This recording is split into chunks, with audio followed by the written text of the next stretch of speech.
ce que Dieu a fait.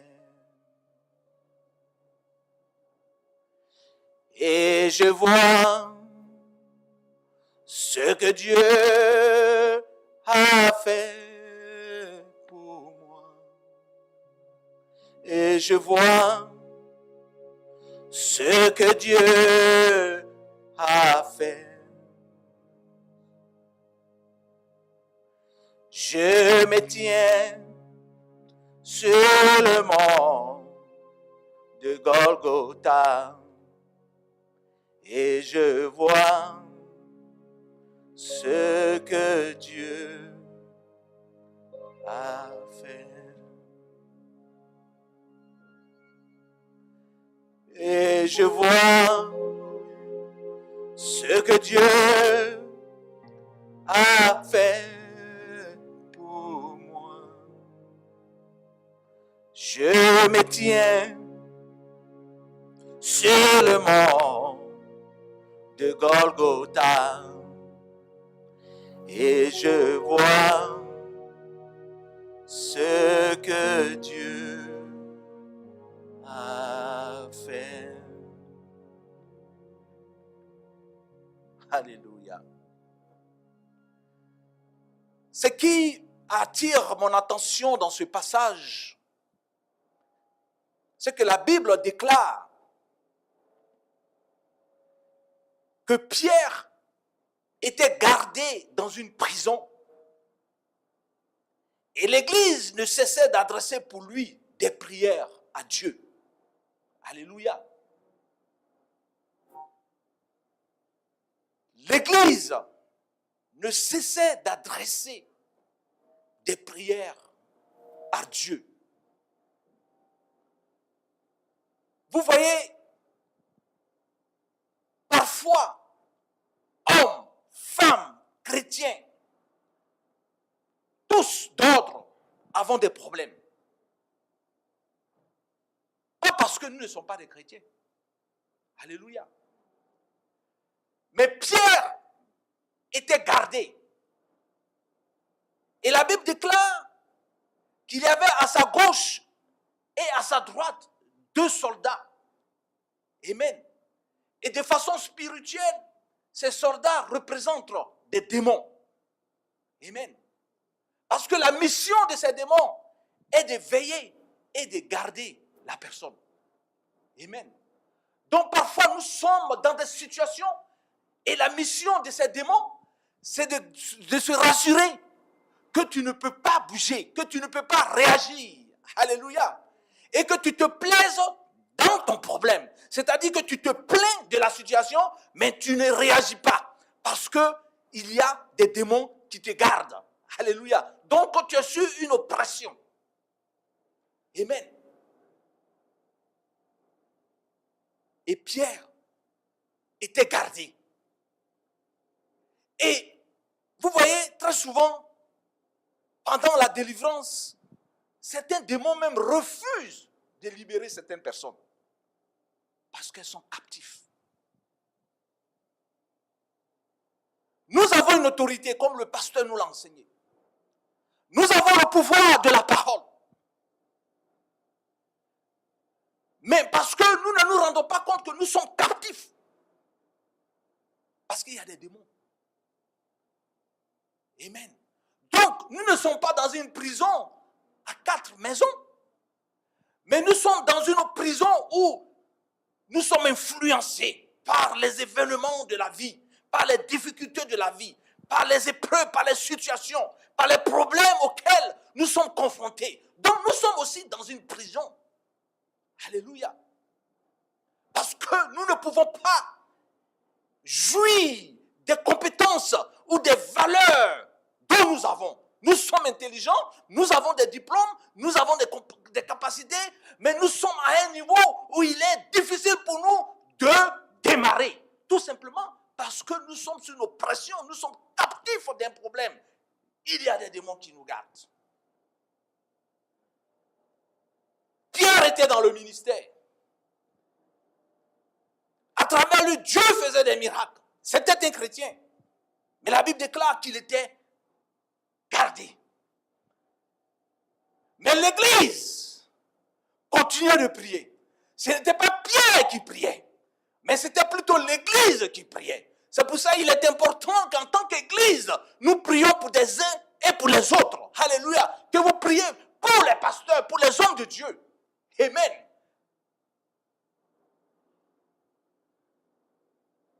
C'était une prison avec 2 portes. On dit la prison avait 2 portes. Vous voyez la porte, elle nous sert d'entrée et elle nous sert de sortie.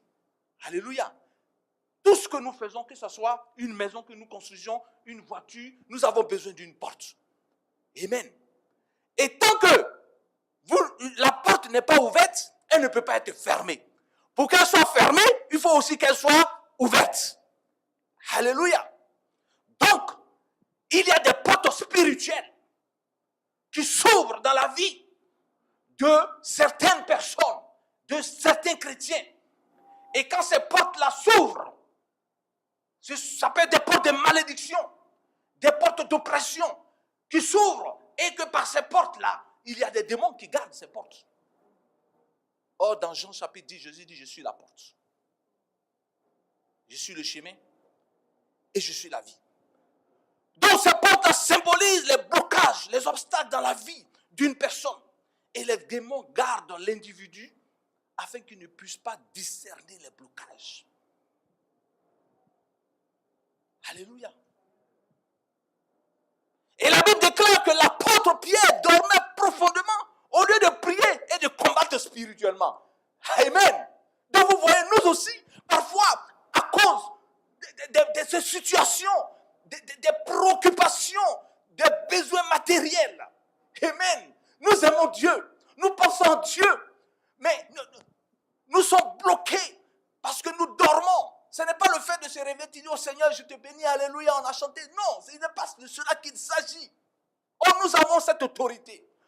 Amen. Mais parce que nous dormons, parce que nous sommes dans un blocage, à tel point que le blocage, ce n'est pas des chaînes que les gens ont pris pour t'attacher de façon physique, mais c'est tout ce qui t'empêche, qui sont autour de toi, qui font que tu n'as même pas 30 minutes, 1 heure du temps, 2 heures du temps pour passer le temps dans le jeûne ou dans la prière. Alléluia. Ou bien au moment où tu veux même rentrer dans le jeûne de consécration, c'est là, ce moment-là, tu sens que les problèmes surviennent et que tu ne peux même pas gêner parce qu'il y a des démons qui sont des gardes, eux aussi qui veillent à ce que tu ne puisses pas te lever spirituellement. Parce que quand tu vas te lever spirituellement, tu verras que tout ce qui est ton blocage va tomber. Donc eux aussi, il sera sûr que toi, tu dois dormir jusqu'à une certaine heure. Quand tu te lèves, tu dis, oh, je n'ai même pas eu le temps de prier. Je dois aller au travail. Ou bien je dois aller dans mes activités. Et puis tu prends 5 minutes, 10 minutes, tu pries. Et puis tu es parti. Ils sont contents. Alléluia. Parce que leur travail, c'est de t'assouplir. Amen. C'est de t'englouper. Et quand on lisait le livre des Actes des Apôtres, il y a ce qu'on appelle l'esprit Python. Vous voyez, l'esprit Python, comment il opère? Il te donne la paresse. Il te donne la fatigue. Il t'endort tout doucement. C'est-à-dire, parce que le python, avant de t'envaler, il t'encercle d'abord.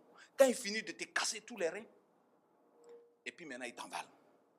Donc, c'est comme ça cet esprit-là travaille. Tu es occupé, tu n'as pas le temps. Quand tu ouvres la Bible, même un peu, tu commences. La meilleure façon d'avoir du bon sommeil, c'est qu'il faut commencer à lire la Bible. Amen. Mais quand tu t'assois devant la télévision, tu n'as pas sommeil, tu regardes le film, tu es content comme ça. Et puis, tout ton esprit est capté sur le film. C'est-à-dire que toi-même, tu vois la suite même de ce qui va se passer dans le film. Mais quand tu es en train de lire la Bible, parce que tu es bloqué, tu ne comprends pas spirituellement ce que tu es en train de lire. Donc, tu lis ça comme un livre normal.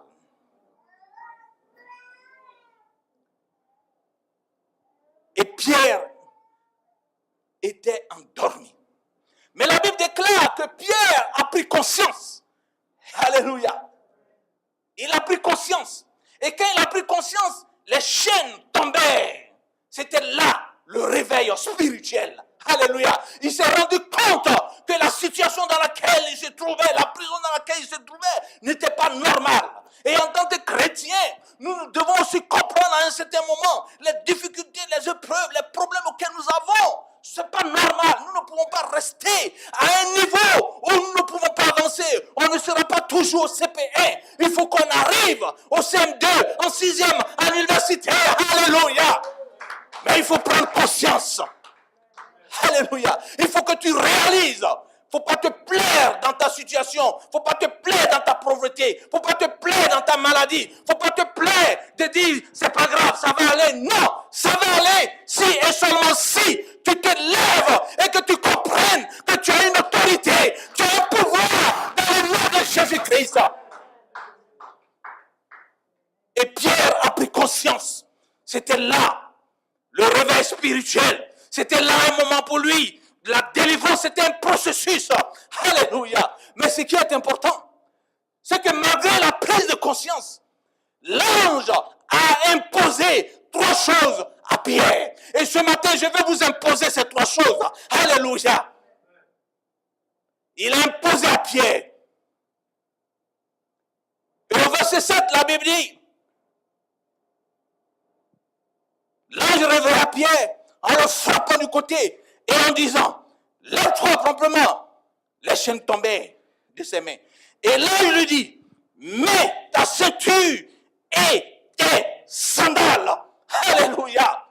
Mets ta ceinture et tes sandales. Lorsque tu prends conscience de la situation dans laquelle tu te trouves, lorsque tu prends conscience que tu es un enfant de Dieu, lorsque tu prends conscience que les projets et les plans que Dieu a pour toi, lorsque tu prends conscience que depuis le jour où tu as fait ta confession de foi, en acceptant le Seigneur comme ton sauveur personnel, c'est en ce moment-là que Dieu va commencer à agir puissamment dans ta vie.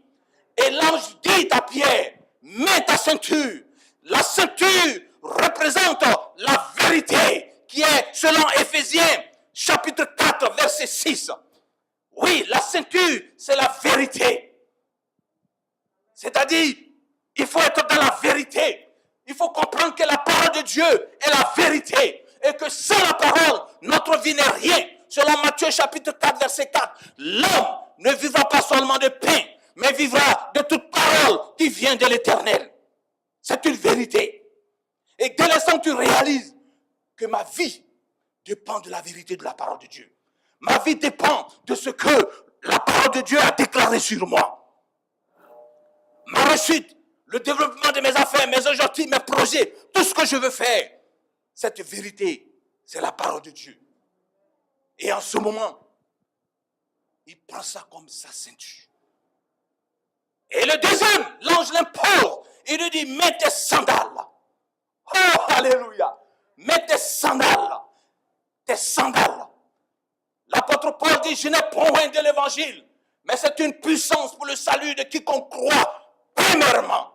Donc, pour que Pierre soit délivré, il fallait qu'il mette ses sandales. Le sandal, c'est le zèle pour l'évangile, pour l'église. Dès l'instant où tu réalises que tu dois avoir de zèle pour l'évangile, pour la parole de Dieu, pour témoigner de Jésus-Christ, pour aimer ton église, en ce moment-là, tu vas sentir en toi quelque chose qui va commencer à se manifester. Mais tant que tu n'as pas ce zèle et que tu es un peu, c'est-à-dire que tu fais du dimanche, bon, une routine, alléluia, ça dit quelque chose, bon, c'est normal. Ça ne te préoccupe pas trop, mais si tu ne vas pas, le pasteur va t'appeler pour que tu n'as pas vu. Donc, bon, tu n'es pas... Non, il dit le zèle pour l'évangile, le zèle pour l'église, selon Éphésiens chapitre 6, verset 15.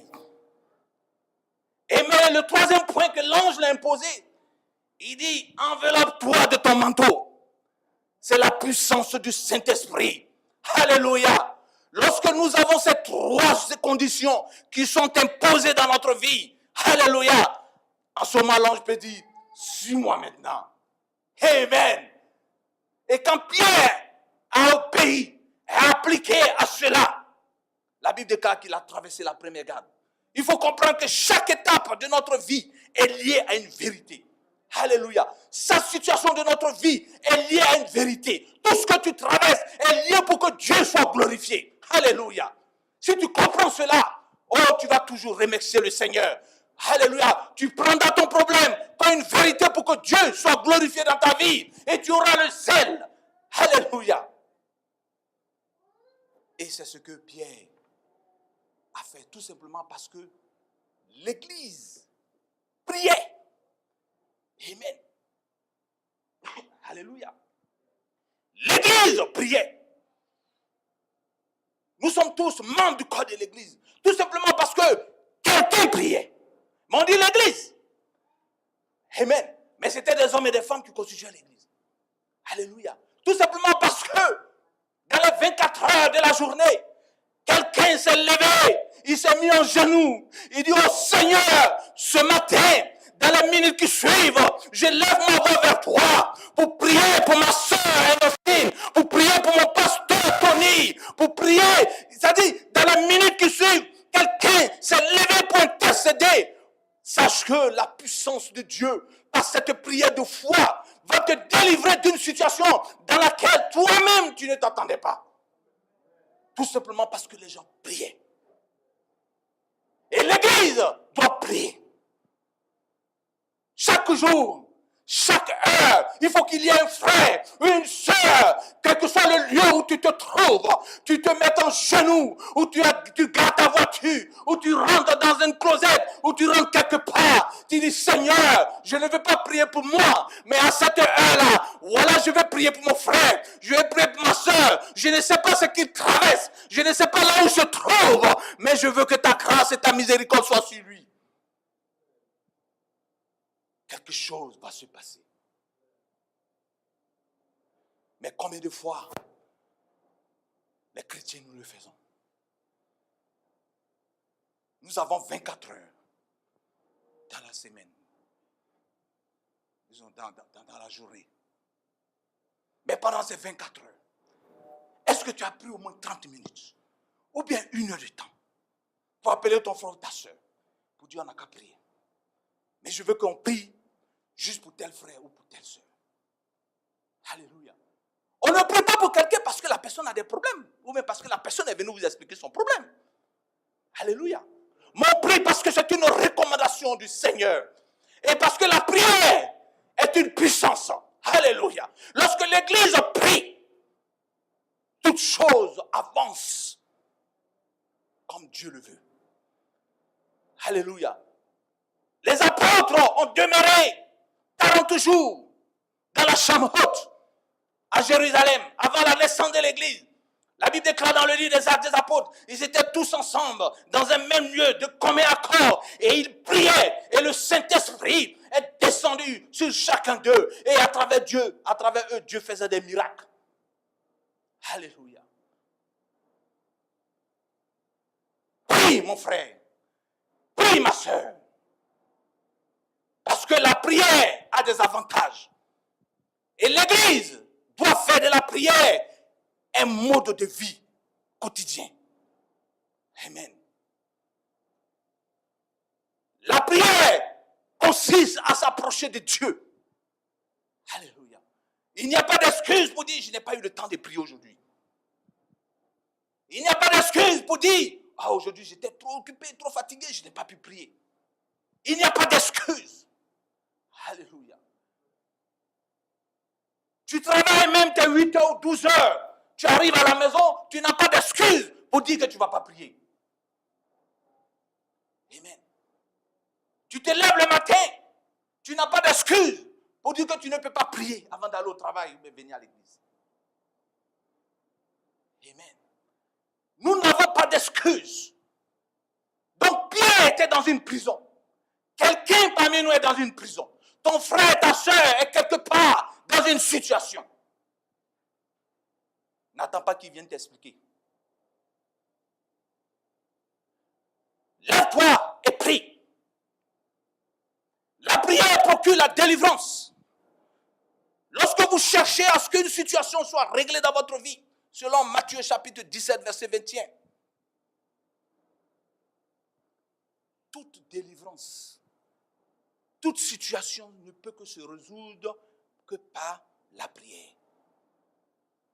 Toute prophétie s'accomplit sur la base de la prière.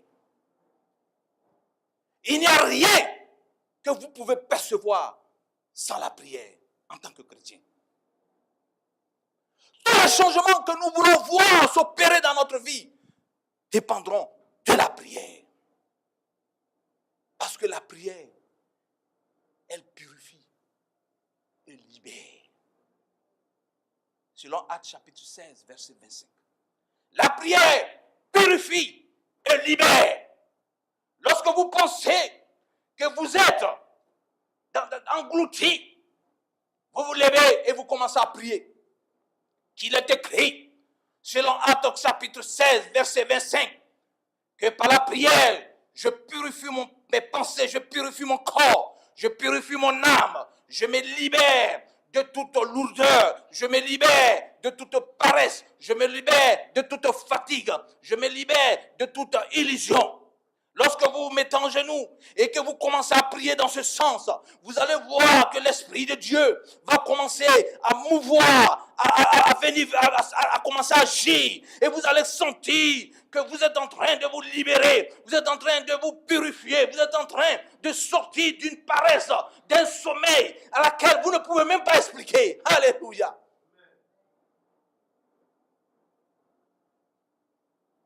La prière anéantit la puissance de l'ennemi. Lorsque l'Église priait, le plan qu'Hérode avait fait, ce plan a été anéanti. Selon Exode chapitre 17, verset 11. Alléluia. La prière. Et la Bible déclare dans le livre d'Exode, lorsque Moïse élevait la main, Israël était plus fort. Et lorsqu'il baissait la main, Amalek était plus fort. Alléluia.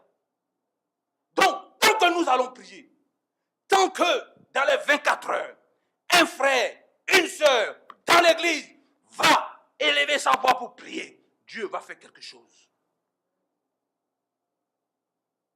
Dieu va faire quelque chose. Alléluia. L'église doit prier sans cesse. Ce n'est pas le programme que nous avons, non. Mais ta vie de prière est importante. Le temps que tu prends, toi seul, pour prendre 30 minutes, 1 heure de temps, pour dire c'est 1 heure, je vais prier pour l'église. Je vais prier pour un frère de l'église. Je vais prier pour une sœur de l'église. Il ne faut pas attendre les prières spontanées ou les prières programmées. Ce n'est pas de ça que je parle. Alléluia. Mais c'est ce qui est constant. C'est ce qui est spontané. C'est-à-dire ce qui fait partie de ta vie. La prière doit faire partie de notre vie. Ça doit être une discipline, une obéissance. Alléluia. Et lorsque nous nous disciplinons, lorsque nous obéissons et nous faisons de la prière un mode de vie, Dieu va agir. Alléluia. La prière dévoile le plan de l'ennemi. Selon 2 Rois chapitre 6, versets 11 à 12. Alléluia. Lorsque vous vous levez et que vous commencez à prier, oh Seigneur, qu'il est écrit selon 2 Rois chapitre 6, versets 11 à 12. Révèle-moi le plan de mes ennemis. Révèle-moi le plan de mes adversaires. Parce que chaque jour, tu as des ennemis. Si tu n'as pas d'ennemis, c'est que tu n'es pas important ou bien importante devant Dieu. C'est parce que nous sommes importants que nous avons des ennemis. Nous avons des adversaires. Alléluia. Celui qui n'a pas d'ennemis, c'est qu'il n'est pas important. Donc quand tu pries, Dieu va te révéler le plan de tes ennemis, ce qu'ils veulent faire contre toi. Alléluia. Il va te montrer ça clairement. Donc Pierre était en prison, mais l'église priait. Alléluia. L'église priait. On dit l'église. Et l'église, ce sont les hommes de nous tous qui constituons l'église. Amen. On dit l'église priait, on ne disait pas où, quand, Comment, à quel moment dit l'église priait? Parce que quelque part, il y avait 1, 2, 3 personnes qui étaient en train de prier. Amen. Ils étaient en train de prier parce qu'ils avaient conscience de la situation. Et si chacun de nous a conscience que nous avons besoin de prier pour les uns et pour les autres. Amen. Je ne peux pas savoir ce que tu traverses. Je n'ai pas besoin que tu me dises ce que tu traverses. Comme tu ne peux pas savoir ce que je traverse. Mais si tu pries pour moi, que je prie pour toi, Dieu va nous révéler des choses. Et nous allons voir. Parce que si chacun de nous est béni, l'église est bénie. C'est ça le corps de Christ. Quand un membre est malade, tout le corps est malade. Alléluia. Donc si chaque membre fait sa part de prière, il ne faut pas attendre que le pasteur t'appelle pour prier.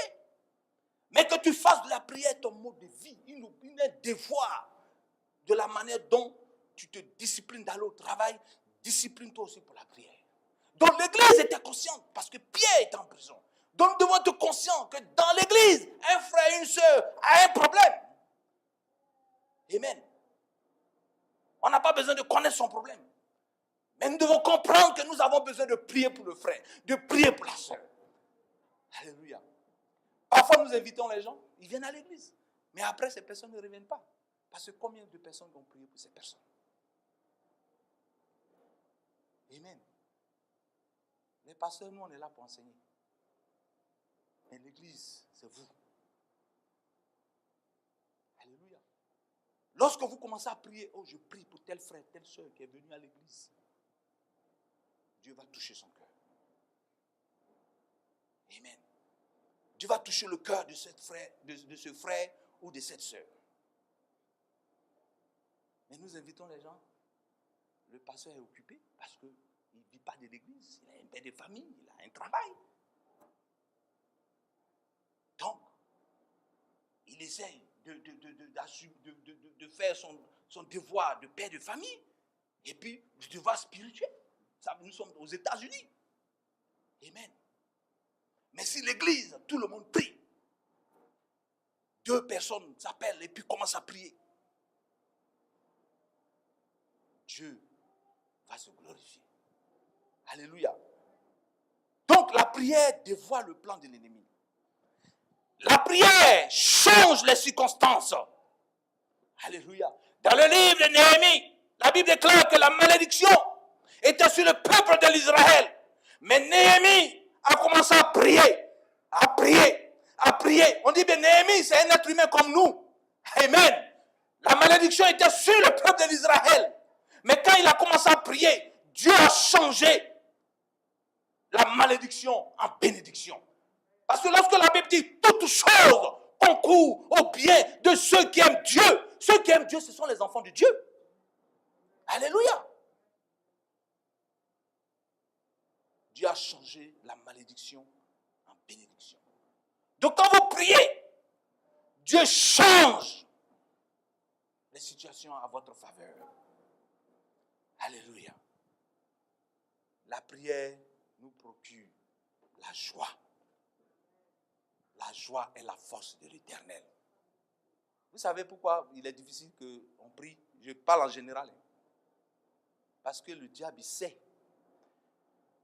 Quand tu es dans la joie, là, tu as tellement d'énergie que tu ne sens même pas la fatigue. Donc, il va t'enlever cette joie. Et la manière dont il t'enlève cette joie, il te donne tellement de soucis que tu réfléchis. Et puis il a son ange, démon gardien qui est là, qui veille à ce que c'est là. Et celui-là. Il ne faut pas qu'il ait la joie dans son cœur. Quand il se lève le matin, là, son huile, là, ça doit être un chou.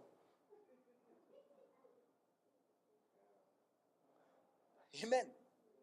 Donc tu deviens aigri. Tu t'en veux toi-même. Et tous ceux qui vont autour de toi t'énervent. Alléluia. Parce que la joie, c'est la force de l'Éternel. Donc l'ennemi veille à ce que tu n'aies pas la joie.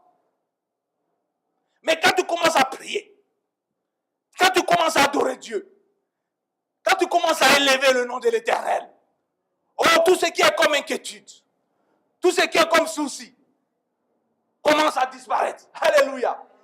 Et la joie devient une force pour toi. Amen. À tel point que même quand tu es malade, tu ne penses plus à ta maladie. Un cœur joyeux est mieux qu'un esprit abattu. Amen. C'est le bon remède.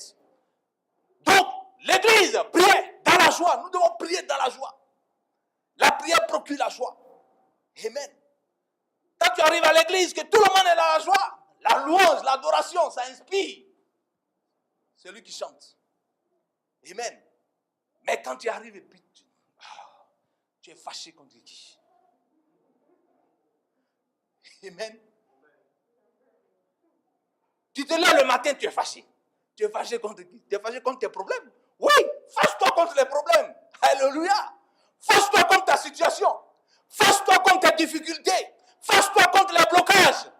Alléluia. Ce sont ces situations dans lesquelles tu dois te fâcher pour te lever et commencer à louer ton Dieu. Parce que nous servons un Dieu qui est puissant. Amen. La prière brise notre moi. Ce qui empêche quelquefois notre bénédiction, c'est notre moi. Amen. Notre moi, c'est-à-dire, sois content et contente du fait que tu sois un enfant de Dieu. Amen. Mais il ne faut pas prendre trop soin de toi-même par rapport à l'œuvre de Dieu, par rapport à la vie de l'Église, par rapport à Dieu. Amen. Jésus dit, je me procure des business de mon Père. Mais nous, on se préoccupe de nos business. Amen. On fait nos calculs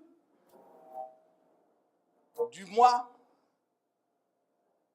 la voiture que tu vas acheter, la maison que tu vas avoir, les habits que tu vas apporter. Mais tu ne fais pas de programme pour dire combien d'âmes je dois gagner pour le Seigneur. Alléluia. Tu ne fais pas ce programme-là. Tu ne t'assois pas, tu dis non, Seigneur. Mais attends, depuis que je suis converti même, ou bien tout le mois, combien de personnes à qui j'ai parlé de Jésus? Mais ce n'est pas parce qu'on ne raconte pas les gens. Hein? Nous racontons toujours des gens. Mais comme le démon a son ange pour nous bloquer, on a honte de parler de Jésus-Christ. Alléluia. On rit, on parle de tout. Ah, mais tu sais, est-ce que tu es au courant du problème? Le problème est qui? Ah, la soeur là. Oh, tu ne sais pas? Ou bien le frère là. Tu n'es pas au courant? Parce que le démon là, le démon qui est là, qui garde là, il est là, il veille à ce que tout ce qui va sortir de ta bouche, c'est critique, c'est gossip, c'est insulte. C'est-à-dire, pour que Jésus même sorte là, c'est quand tu vas arriver dans ta douche, tu vas te laver. Alléluia, oh Jésus, oh. Alléluia, Jésus, oh. Mais ce sont des réalités dans la vie du chrétien. Or, nous avons cette autorité. Alléluia. Nous avons cette puissance. Dieu a donné l'autorité à l'Église, selon Éphésiens chapitre 1. Alléluia. Et quand l'Église prie, quand l'Église se lève, quand l'Église, tout le monde est vu comme un corps. Oh, Dieu fait des merveilles. La prière est l'oxygène du chrétien. Parce que notre monde est souillé. Nous sommes dans un monde souillé. Amen. J'ai dit, je vais vous donner, pour conclure, pour aller vers la fin dans 2-5 minutes. Quand tu pries, Dieu te parle de beaucoup de choses. Peut-être après, je vais aller dans les détails, le pasteur. Le mercredi, j'ai pris le métro. Vous savez, d'ici, c'est difficile. J'ai pris le métro à Waterfront, là, quelque part vers 4th Street, Southwest. J'étais arrêté là, j'ai dit, bon, je prends le métro pour... J'avais mes papiers, c'est tombé. C'est la première fois que je m'avais pris le métro là-bas. Il y a un monsieur, parmi tout le monde qui était arrêté là. C'est moi qui l'ai vu. galerie. Ouais, mes vestes. C'est pas ces vestes-là, je porte. Hein. Il est venu, il a commencé à me boxer. Il m'a donné. I want to fight. Mes vestes sont tombées sur les rails là-bas. Il y a un blanc qui était, il était étonné. Les gens étaient étonnés. J'ai dit, mais what's going on with you? Je le regarde. Si je lui donne un coup, il va mourir. Parce qu'il n'était rien devant moi. Mais l'esprit m'a dit, ne le touche pas. Ne le touche pas. Donc, il me suit. Il dit, I need to fight you. J'ai dit, mais why you want to fight me? Il dit, I just want to fight. Donc, je passe à gauche, à droite, il passe derrière moi. Il passe à gauche, il me suit. Je vais le monter dans le métro, il me suit. Il dit, I want to fight. J'ai dit, hey man, I don't want to beat you. I can hurt you in 2 minutes. Mais en même temps que je prends une position, je veux faucher ses pieds. Quelque chose me dit, si tu touches ce gars-là, tu as eu problème. Donc il me lance ses poings là, et puis je cale. Je dis, I don't want to touch you. Dans les blancs qui étaient, les gens qui étaient là. Where's going on? Qu'est-ce qui se passe? Puis bon, la sécurité est venue. Devant même les gens de la sécurité, lui, il a envie de se battre avec moi. On dit, mais qu'est-ce qu'il t'a fait? Tu le connais? I don't know, I just want to fight him.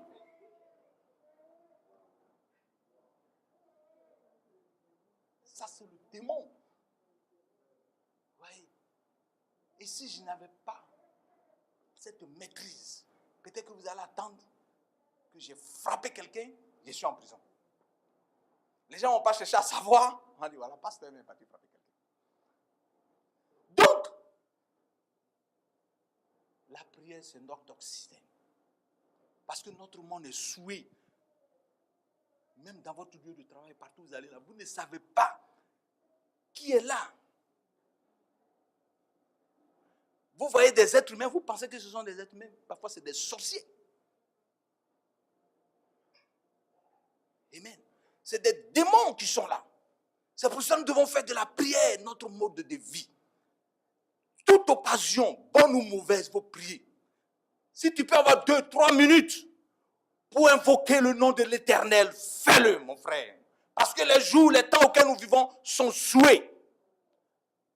Nous sommes dans un environnement pollué. Alléluia. Et j'ai rendu grâce à Dieu. Je n'ai pas pu avoir mes veilles. Mes veilles sont tombées, c'est des veilles, j'aime ça. C'est trop important. Le gars, il m'a cogné, même le temps de me rendre compte. Non, ça dit, si je n'étais pas chrétien, quand je regarde ce gars-là, c'est un gars un peu âgé, hein? En 2 minutes, je le mets à terre. Oh, mais je l'ai regardé comme ça, il dit, toi, tu as la chance. Tu ne sais pas celui à qui tu es en train d'avoir affaire. Donc, les gens sont venus, bon, il y a eu un métro, quand il a vu la police, les gens venaient, il a fui. Il a dit, bon, tu veux prêter charge, on va appeler 911 ambulance pour toi, on va t'envoyer pour te checker. Parce qu'il m'a tapé, hein. C'est pas à caresse, il m'a cogné. J'ai dit, ah. J'ai dit, donc l'ennemi, quand il te tape là, c'est pas amusement. Donc, vous voyez, quand les problèmes viennent là, c'est pas amusement, hein. Alors, nous avons l'autorité. La parole, la prière. Vous voyez? Et nous devons exercer cette autorité. Mais pour que cette autorité soit effective, il faut que nous fassions de la prière notre mode de vie. Parce que si tu ne pries pas, il y a des choses spirituelles, tu ne peux pas savoir. Le temps que tu te rends compte, c'est devenu physique. Toi-même, tu dis, ah! Mais Dieu t'es où? Dieu dit, celui-là, mais tu n'as pas communiqué avec moi. La prière, c'est communiquer avec Dieu. Si tu ne parles pas, Dieu ne va pas te parler. Amen. Donc, nous devons parler à Dieu chaque jour. Quand tu marches, c'est pour ça que l'apôtre Paul dit, ce n'est plus moi qui dis, alléluia, c'est Jésus qui vit en moi. Ce n'est plus moi qui dis, alléluia, c'est Jésus qui vit en moi. Parfois, quand on chante comme ça, on pense que c'est pour se faire plaisir. Non. Mais quand tu es en train de glorifier Dieu, même en marchant, oh, c'est la joie, le ciel s'ouvre dans ta vie. Alléluia. Et les anges de l'Éternel commencent à camper autour de toi. Et tous les ennemis qui viennent, tous ceux qui vont chercher à te nuire, sont en train d'être foudroyés à gauche, à droite. Et puis toi-même, tu te rends compte que ta journée se passe de telle sorte que tu ne te rends même pas compte. Parce que tu parles minute par minute avec Dieu. Alléluia. Alors mes frères et sœurs, la prière nous fait marcher par l'Esprit. Selon Romains 8, verset 13. Si tu pries, tu marcheras par l'Esprit. Vous ne pouvez pas avoir la foi sans la prière. La foi et la prière sont liées. Si tu as la foi, si tu crois en Dieu, que tu ne pries pas, tu ne bougeras pas. Alléluia. Parce que croire en Dieu, tout le monde croit en Dieu. Tout le monde a foi que Dieu existe. Mais à tous ceux qui croient en son nom, il a dans le pouvoir de devenir enfants de Dieu, lequel ne sont ni dans la chair, ni du sang, mais de l'Esprit de Dieu. Tout simplement parce qu'il est le rémunérateur de ceux qui croient qu'il existe. Et si nous croyons que Dieu existe et que nous avons foi en lui, nous devons chaque jour prier, communiquer. Et l'Église a besoin de cela. Parce que quelqu'un est certainement en prison. Quelqu'un a un problème. Mais si l'Église prie, Dieu va défaire ses chaînes. Alors ce matin, nous allons nous lever. Et nous allons prier. Avant que je laisse la place au pasteur. Alléluia. Tu vas prier. Tu vas parler à Dieu.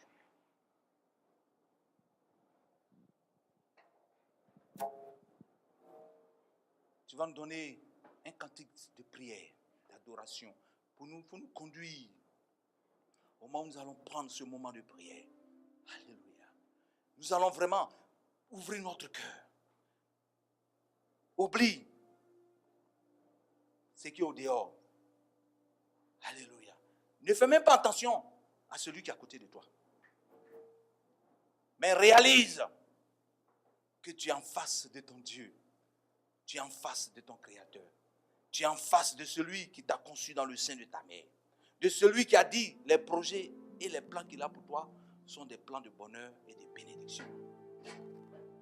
Pendant les 5 minutes, prie. Alléluia.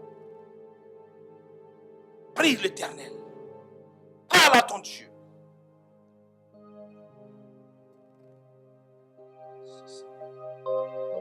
Merci au Père éternel.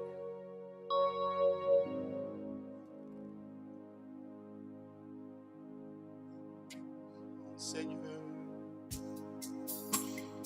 Christ est la vie recherchée par mon âme. Oh Seigneur, soutiens ma foi. Christ est la paix recherchée de mon âme. Oh Seigneur, soutiens ma foi.